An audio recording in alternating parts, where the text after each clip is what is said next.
دجال جس شخصیت کا نام ہے، اس کو بھی بڑی زبردست طاقتیں ملیں گی، جیسا کہ آپ ابھی سن چکے، لیکن یہ ان طاقتوں کا استعمال ساری انسانیت کو گمراہ کرنے میں، فریب اور دھوکہ دینے میں، چالیں چلنے میں استعمال کرے گا. The greatest deceiver in the world, in the entire human history. اور یہ آئے گا ہی اس وقت جب کہ زمانے میں پوری دنیا میں دھوکہ دینے اور جھوٹ کا رواج ہو جائے گا. پورا میڈیا، پوری صحافت، پوری سیاست، کاروبار، بین الاقوامی تعلقات، بلکہ ایک فرد کے دوسرے فرد سے تعلق جو اس وقت ہے، چند کو چھوڑ کر اکثر و بیشتر دھوکے کی بنیاد پر تعلقات ہیں، اغراض کی بنیاد پر تعلقات ہیں. اس لیے اس کا نام دجال رکھیں گے. پتہ یہ چلا کہ پہچان اس کو جو طاقت ملے گی اس سے نہ کرنا، اس طاقت کا جس طرح وہ استعمال کرے گا اس سے اس کو پہچاننا.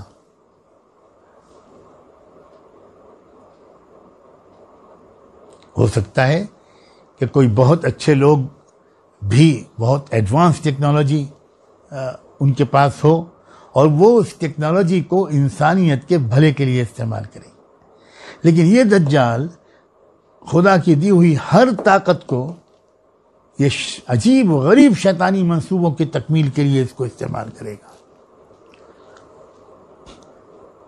آپ کو یاد ہے کہ سلیمان علیہ السلام کو اللہ تعالیٰ نے جب وہ تمام نعمتیں عطا فرمائی، اور ایک دن انہوں نے پورا اپنی وہ جو کچھ بھی ان کو ہتھیار اور اسلحے اور لشکر اور جن اور پرندے کیا کیا ان کو عطا ہوا تھا، تو جب ایک مرتبہ سلیمان علیہ السلام کو ان تمام چیزوں پر نظر پڑی تو ان کا سر جھک گیا اور کہنے لگے ھذا من فضل ربی لیبلونی اشکر ام اکفر ومن شکر فانما یشکر لنفسہ ومن کفر فان ربی غنی کریم. سورہ نمل میں یہ واقعہ بیان ہوا ہے. سلیمان علیہ السلام کی زبان سے اس وقت سراپا شکر ہو کر یہ نکلا تھا، میرے پروردگار، یہ اسی کی مہربانی ہے، مجھے وہ جانچتا ہے یہ سب دے کر کہ میں اس کے گن گاتا ہوں یا میں ناشکرہ بندہ بنتا ہوں، کیا کرتا ہوں میں. یہ ساری طاقت کا نظارہ دیکھ کر میرے دل میں جذبات غرور و تکبر کے پیدا ہوتے ہیں، یا بندگی اور شکر گزاری کے جذبات پیدا ہوتے ہیں. دجال اپنے کرشموں کو جو اقتدار اس کو ملا ہے وہ اللہ کا باغی بننے اور دوسروں کو بنانے میں استعمال کرے گا. اس کا یہی مطالبہ ہوگا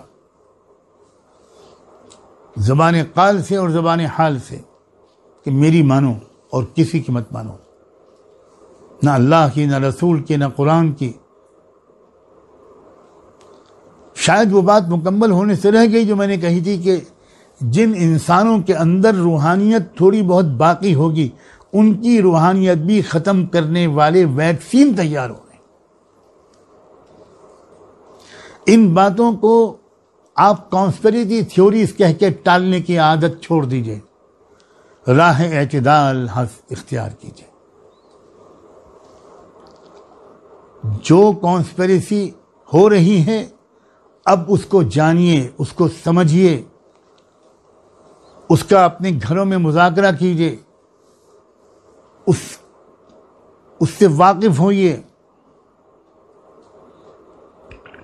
ایک صحابی بڑی پیاری بات کہہ کر گئے. وہ کہتے تھے کہ میرے سارے دوسرے ساتھی تو اللہ کے رسول سے خیر معلوم کرتے تھے، بھلائی کے راستے، اور میں اللہ کے رسول سے شر کے بارے میں سوال کرتا تھا، سوالات کرتا تھا، پوچھتا تھا. اور وجہ یہ تھی کہ میں سمجھتا تھا کہ اگر ہم نے شر کو پہچان لیا تو ہم محفوظ ہو جائیں گے. تو اس دور میں اب علماء کی ایک بڑی ذمہ داری بڑھ گئی ہے، اور میں اس حوالے سے بہت گزارش کرنا چاہتا ہوں علماء کرام سے کہ وہ خدا را اس زمانے کے شرور فتن اور آنے والے چیلنجز، بالخصوص فتنہ دجال، یاجوج و ماجوج، ان حقائق سے اب تفصیلی واقفیت حاصل کریں۔ اب روایتی قسم کی فہم سے کام نہیں چلے گا، اور امت میں اس فہم کو، اس سمجھداری کو عام کریں۔ کیوں؟ اس لیے کہ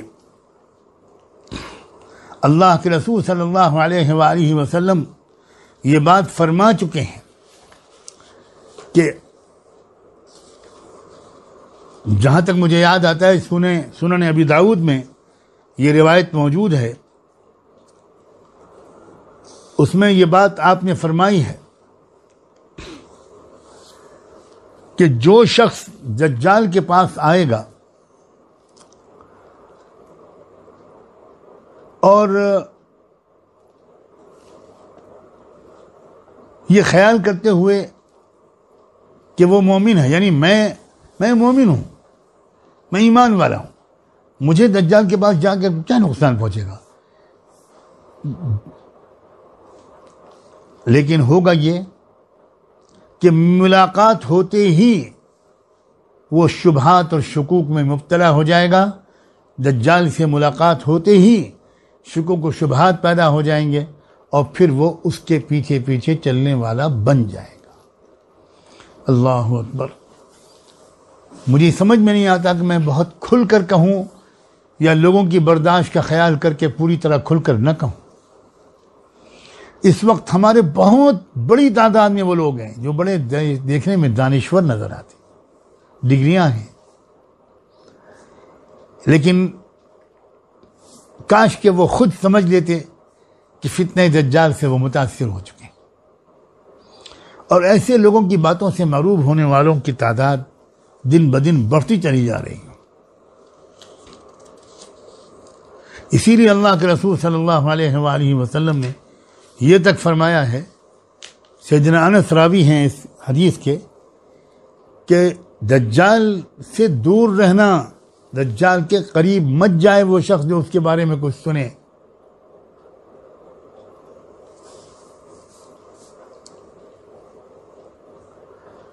لوگوں کے دلوں کو متاثر کرنے اور ان کی فکر کو، عقل کو متاثر کرنے اور ان کو اپنی طرف مائل کر لینے کی غیر معمولی صلاحیت اس کے اندر ہو۔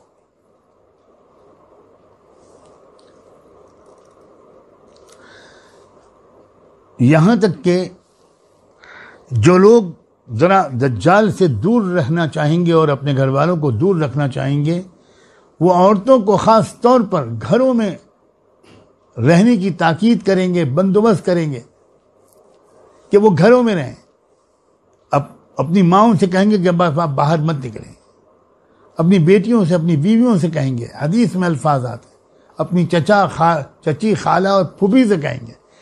ایسا معلوم ہوتا ہے کہ عورتوں کے اندر بہت زیادہ تأثر کی کیفیت پائی جائے گی، اور یہ تک حدیث میں آ گیا کہ زیادہ جو دجال سے متاثر ہونے والا طبقہ ہوگا وہ عورتوں کا طبقہ ہوگا۔